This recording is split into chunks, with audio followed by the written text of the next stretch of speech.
नमस्कार। अम, अभी हाल ही में मैं गृह मंत्री जी का एक बयान सुन रहा था। एक चैनल में उन्होंने कुछ ऐसी बातें कही जिससे मुझे बहुत ताज्जुब हुआ, क्योंकि जो कॉन्स्टिट्यूशन अमेंडमेंट बिल 111 और 113 अभी हाल ही में पार्लियामेंट में पेश हुआ, उसके बारे में उन्होंने कुछ कहा। और उन्होंने कहा कि हम तो नैतिकता के आधार पे इसको लाए हैं, और हम चाहते हैं कि जो ऐसे क्रिमिनल लोग हैं, आरोपी लोग हैं, जिनके खिलाफ एफआईआर दर्ज होती है और ऐसे अपराध के लिए दर्ज होती है जहां सजा 5 साल से ज्यादा हो, तो निश्चित रूप से उनको अगर 30 दिन में हिरासत में रखेंगे तो 31 दिन में उनको इस्तीफा देना पड़ेगा। और नैतिकता के आधार पे हम ये कानून लाए हैं, ये उन्होंने कहा। मुझे बड़ा ताज्जुब हुआ, क्योंकि नैतिकता के आधार पे तो उन्होंने कई सरकारें गिलाई हैं। नैतिकता के आधार पे कई मंत्री जो पहले जिनके खिलाफ ये आरोप लगाते थे कि करोड़ों रुपए का उन्होंने धांधलेबाजी की है, वो अभी तो मंत्री हैं। नैतिकता के आधार पे जो कांग्रेस में थे, जिनके ऊपर आरोप थे, वो आज यहाँ बैठे हुए हैं। एनसीपी के लोगों के जिनके आरोप थे, वो यहाँ बैठे हुए हैं। तो मुझे तो बड़ा आश्चर्य होता है जब गृह मंत्री जी नैतिकता की बात करते हैं। चलिए जी, छोड़िए, तो अलग बात है। उन्होंने एक और बात कही कि अगर आपके खिलाफ कोई एविडेंस नहीं है तो निश्चित रूप से आपको तुरंत, जब आप जाओगे कोर्ट में, तो तुरंत 30 दिन के अंदर वो आपको रिहा कर देगी, बेल दे देगी। तो उसमें दिक्कत क्या है? अब मैंने पिछले कई मंत्रियों के जिनको हिरासत में लिया गया, अरेस्ट किया गया, मैं आपको कुछ आंकड़े देना चाहता हूं।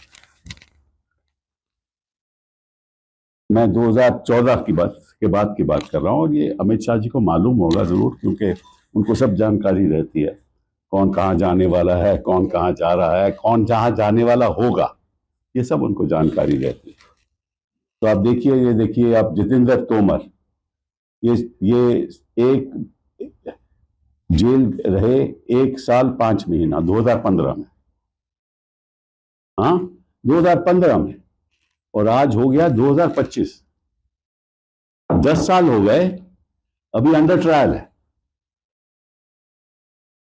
ये ट्रायल अभी खत्म नहीं हुआ, तो पता नहीं कितने और साल लगेंगे। फिर आइए मदन मित्रा, टीएमसी,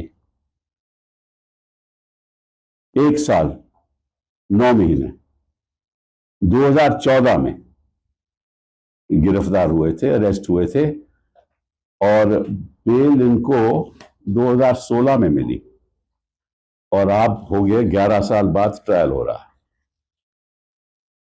फिर आइए आप नवाब मलिक, एनसीपी, 18 महीने।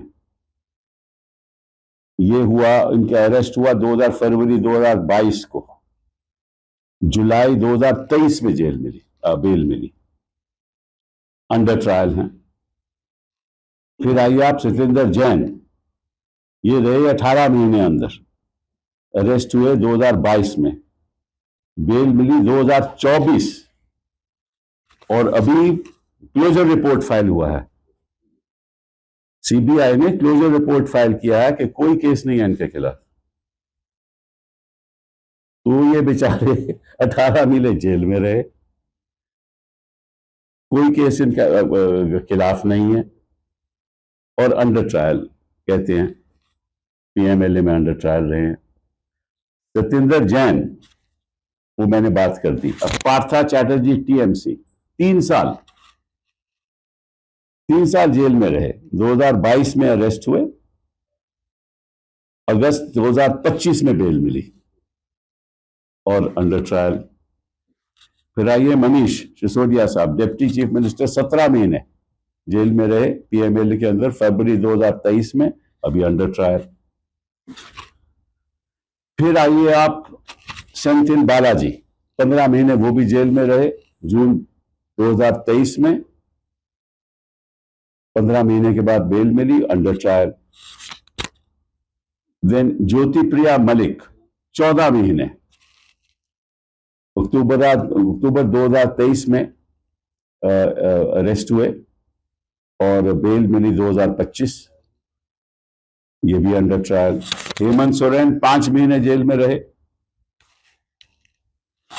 केजरीवाल 6 महीने जेल में रहे, आलमगिरी आलम कांग्रेस 15 महीने जेल में रहे, अनिल देशमुख 14 महीने जेल में रहे, फरहाद हकीम 11 दिन रहे। ये तो ताज्जुब की बात है। फिर बाकी लोग, मैं उनकी भी आपको उनका ब्यौरा देना चाहता हूं। ये चिदम्बरम साहब 106 दिन जेल में रहे, और ये बात है 2016 की। अब क्या हो गया, 9 साल हो गए, कुछ कार्रवाई हुई? कोई कार्रवाई नहीं हुई। फिर शिव कुमार, डीके शिव कुमार 50 दिन जेल में, पीएमएलए क्वॉश हो गया। संजय राउत 100 दिन जेल में। तो ये तो जानकारी गृह मंत्री जी को है, तो ऐसा लगता है कि वो भूल चुके हैं। जेल जाना उनको याद रहता है, जब बाहर आ जाते हैं तो भूल जाते हैं कि कितने दिन रहे थे। कहते हैं कि 30 दिन में बेल मिल जाएगी आपको। मैं कोई पर्सनल बात नहीं करना चाहता, उसको छोड़ दीजिए, वो जरूरी भी नहीं। लेकिन ये बड़ी ताज्जुब की बात है। उनको देखिए, उन्होंने एक नया कानून पास किया, बीएनएस, उसमें वो भी भूल गए लगता है, उसका प्रावधान भी भूल गए कि उसमें लिखा है, पहले क्या होता था कि 15 दिन पुलिस कस्टडी में कोई भी अगर इन्वेस्टिगेट कर रहा हो तो 15 दिन की पुलिस कस्टडी हो सकती है। आज भी 15 दिन है, लेकिन पहले कानून में, कोड ऑफ क्रिमिनल प्रोसीजर में, पहले 15 दिन के बाद पुलिस कस्टडी नहीं हो सकती थी। बीएनएस में अब क्या है कि ये कस्टडी, जो ये पीएमएलए हो या सीबीआई हो, तो वो 2 दिन की कस्टडी ले सकता है। कोर्ट में जाके बोले मुझे 2 दिन की कस्टडी चाहिए, बाकी मैं इन्वेस्टिगेट कर रहा हूं। फिर 2 हफ्ते के बाद 3 दिन की कस्टडी और ले सकते हैं। ऐसे ऐसे 90 दिन तक, 60 दिन या 90 दिन तक कस्टडी ले सकते हैं। तो अगर प्रोसिक्यूटिंग एजेंसी ही कस्टडी 60 और 90 दिन लेगी तो 3 दिन में बेल कहां से होगा? ये इनका अपना पास किया हुआ कानून है। अगर इनको अपनी कानून की जानकारी नहीं है, फिर में चैनल में जाकर बयान देते हैं ऐसे, तो मुझे लगता है कि ये देश को गुमराह कर रहे हैं, और वो भी नैतिकता के आधार पे। सब जानते हैं। अब तो देखिए, रियलिटी तो ये है कि हिंदुस्तान की जनता जान चुकी है कि कितना लगाव है इनका नैतिकता के प्रति। तो मैं गृह मंत्री जी से कहूंगा, ये जो कानून लाए हैं ना, ये केवल ऑपोजिशन के चीफ मिनिस्टर्स और मिनिस्टर के खिलाफ उनको हिरासत में लेकर ऑपोजिशन की सरकारों को डिस्टेबलाइज करना, यही आपका इरादा है। और ये नैतिकता की बात जो आप करते हो ना, ये छोड़ दो, क्योंकि इससे कोई फायदा नहीं, कोई इससे प्रभावित नहीं होगा।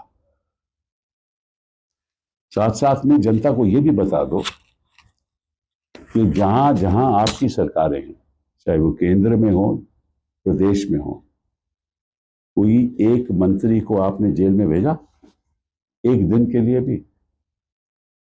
किसी के खिलाफ एफआईआर होने दी?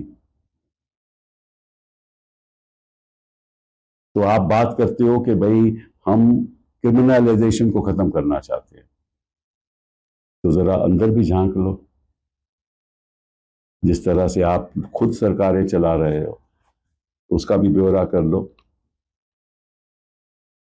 मुझे बड़ा ताज्जुब हुआ कि जब ऐसे चैनल पे जाकर उन्होंने ये बात कही, तो मैं सोच रहा था कि इस देश में लोकतंत्र में कितनी गिरावट आ गई है। ऐसा तो मैंने कभी हिंदुस्तान के इतिहास में किसी मंत्री को भी ऐसा बयान करते नहीं देखा। एक ऐसे कानून लाओ जो एक हथियार बन जाए। सरकार के हाथ में अब कानून हथियार बन चुका है। जिससे ऑपोजिशन लोगों को हिरासत में लेकर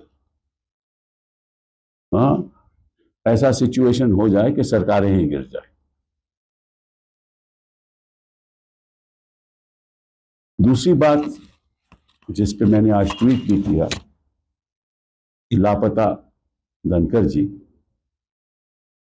इन्होंने ये कहा कि धनखड़ जी ने खुद ब खुद इस्तीफा दिया था और उनका स्वास्थ्य ठीक नहीं था, और उन्होंने खुद चिट्ठी में लिखा कि मेरा स्वास्थ्य ठीक नहीं है, इसलिए मैंने इस्तीफा दिया है। उस पर भी मुझे बड़ा ताज्जुब हुआ, क्योंकि अगर स्वास्थ्य उनका इतना ही खराब है तो अमित शाह जी को जानकारी होगी किस अस्पताल में है। तो हमें भी बता दें, हम भी जाके मिल लेंगे, पूछ लेंगे कि उनका स्वास्थ्य कैसा है। एक इंडियन एक्स किसी पेपर में एक न्यूज आया है कि वो तो टेबल टेनिस खेल रहे हैं और अपना योगा करते हैं, और कुछ इधर उधर के ट्रिप में गए हैं, राजस्थान में गए हैं जहाँ कुछ बिल्डिंग बन रही है। तो इनको तो जानकारी होगी अमित शाह जी को सब, तो बता दें। क्योंकि फिर वही बात कि आप जनता को कुछ कहना चाहते हैं, असलियत कुछ और है, और जनता को आप बेवकूफ बना रहे हैं। और जनता अब सब समझ चुकी है, क्योंकि आपको मालूम है कि बिहार में क्या होने वाला है। तो आप चाहते हैं ना कोई ऐसा बयान दे दूं मैं जिससे बिहार से हटकर एक नेशनल नैरेटिव शुरू हो जाए, वो तो होने नहीं वाला। तो मैं आपसे कहूंगा कि जहां भी आपने धनखड़ जी को रखा है उसकी जानकारी जनता को मिलनी चाहिए, यह आपका कर्तव्य है। क्यों कर्तव्य है? क्योंकि वो आपकी सरकार में वाइस प्रेसिडेंट थे, और नंबर 2 होते हुए सभी चिंतित हैं कि वो हैं कहां, और उनको खुलेआम बोलने का अधिकार क्यों नहीं मिल रहा, वो चुप्पी क्यों बनाए हुए हैं। शायद उनको कहा गया हो कि जब तक वाइस प्रेसिडेंट के इलेक्शन नहीं होंगे तब तक आप मतलब कि आराम करिए, और ऐसी जगह पे आराम करिए जहां सब सहूलतें होंगी। और अगर स्वास्थ्य इतना ही खराब है तो डॉक्टर भी वहां विजिट करते होंगे, हमें बता दो कि कौन डॉक्टर वहां विजिट कर रहे हैं, हम भी जाके डॉक्टर से पूछ लेंगे कि भैया उनकी तबीयत कैसी है, बता दीजिए। क्योंकि राजनीतिक तबीयत तो आपकी खराब है, इस समय काफी गिरावट आ चुकी है आपकी राजनीतिक तबीयत में। Yesterday, when I was listening to an interview of Amit Shah to a media channel, I was truly surprised at what he said. And this is in respect of the 111 Constitutional Amendment Bill and 113 Constitutional Amendment Bill, when he said that we have actually introduced this bill, which is now referred to the Joint Parliamentary Committee, to ensure that there is a constitutional morality which impacts every aspect of governance in this country. Of course, that constitutional morality has nothing to do with their own morality, but it has everything to do with the morality of the opposition. And he said in the course of that interview that in fact, if a person is in jail for 30 days, and before that he moves the court, if there is nothing against him, he can easily get bail. And once he gets bail, he can again become a minister. Not knowing that how many people this government, through its agencies, has sent to jail, and how many days have they stayed in jail. And in that context, I just want to, because I've got some data with me, I just want to tell you how many people have been sent to jail, and only the opposition.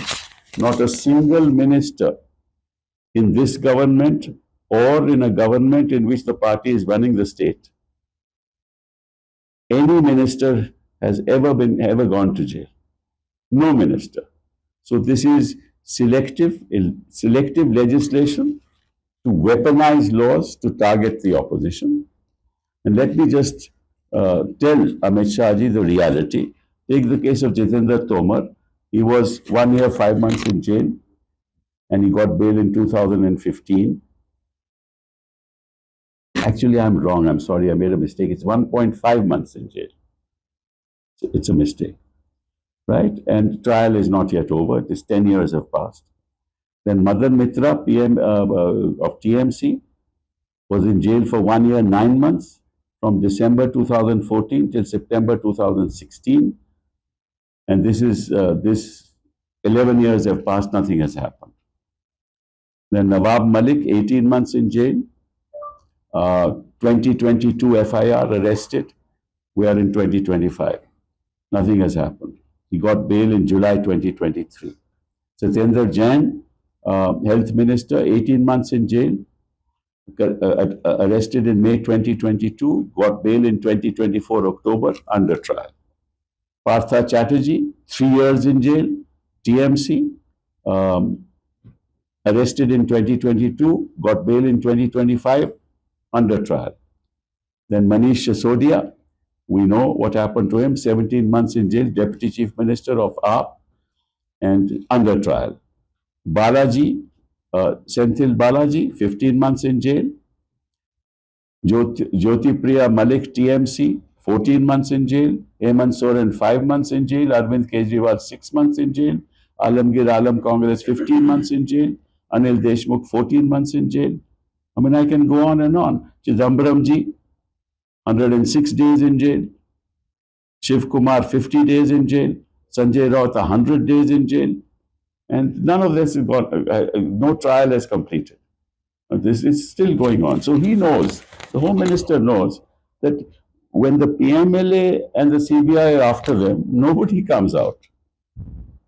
Nobody is granted bail. And we've seen even the Supreme Court of India has commented on it. Okay, why aren't magistrates granting bail in this country? So he doesn't grant bail, then you come to the High Court, that sort of is heard for months, then you go to Supreme Court, then after a year and a half, you get bail. And in the meantime, your political career is destroyed. The government is destabilized, which is the main reason for these laws. The whole purpose of these laws is to weaponize the laws for the purposes of destabilizing opposition parties in power. And even more surprising is for the Home Minister to say this in the context of the new law that has been introduced, that is the BNS, in terms of which the police custody, which under the CRPC could only be for the first 15 days after his arrest, now can continue to 60 or 90 days, depending on the nature of the offense. So the CBI or the ED can take custody for 2 days, for 1 week, 3 days for another 1 month, 4 days and another 2 months, and carry on for 60 days or 90 days. And he knows that. So he knows that under the new BNS, nobody will ever get bail in 30 days because the agency will say, we are investigating the offense. There was no question of granting bail. So he knows that. And yet, he has made a public statement that within 30 days you will get bail if you are innocent. In fact, I have seen in the past, people who are guilty are made innocent. And people who are innocent are convicted. It has happened in so many cases. We know that, you know that, even Amit Shah ji knows that. But the purpose is not the vindication of the law. The purpose is not upholding principles of constitutional morality. And who is this government to talk about constitutional morality? Can our Home Minister talk about constitutional morality in which, in the context of the way Maharashtra government was thrown out? In the way Uttarakhand government, Congress government was thrown out?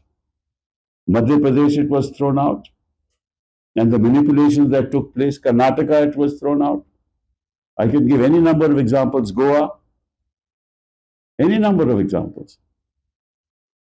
So you use the law to throw on governments, you buy people, you offer them plum postings, you offer them ministerships or become members of parliament in the Rajya Sabha. And then you talk about constitutional morality. I don't think in the history of India we've seen a government which is so constitutionally immoral as this government. So, the fact of the matter is, my dear Home Minister, everybody knows the reality by now. Everybody knows कि कितने पानी में हो आप, और सब जानते हैं. Or the fact of the matter is that you know very well that the tide is turning and has turned in Bihar. And you want to sort of divert the attention of the people of this country to other issues, like this one. But now the situation is different. I mean, you can fool people some of the time. And you can fool some of the people some of the time, but you can't fool all the people all the time. It seems you're trying to do that. That's not going to happen. Try and take care of the future of India instead of the future of the opposition parties in India. Thank you very much. Sir, amid this debate, now today also there are ED raids conducted at the residence of the former Health Minister Saurabh Bhardwaj regarding the hospital construction case. Now the Aam Aadmi Party is saying that the